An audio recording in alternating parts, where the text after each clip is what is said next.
या आपल्या संस्थेमध्ये आपण अनाथांची मुलं सुद्धा या ठिकाणी घेतो, ज्यांचा कोणताही खर्च त्यांच्याकडून घेत नाही. त्यांचा खर्च आपण स्वतः करतो.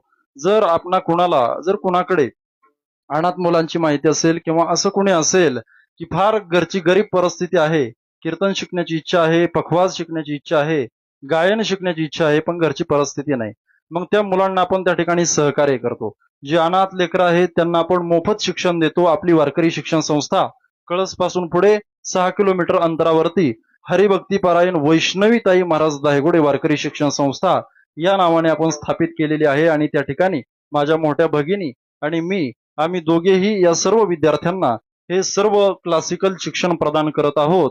आणि सर्वांच्या सहकार्यामधून ही संस्था चाललेली आहे.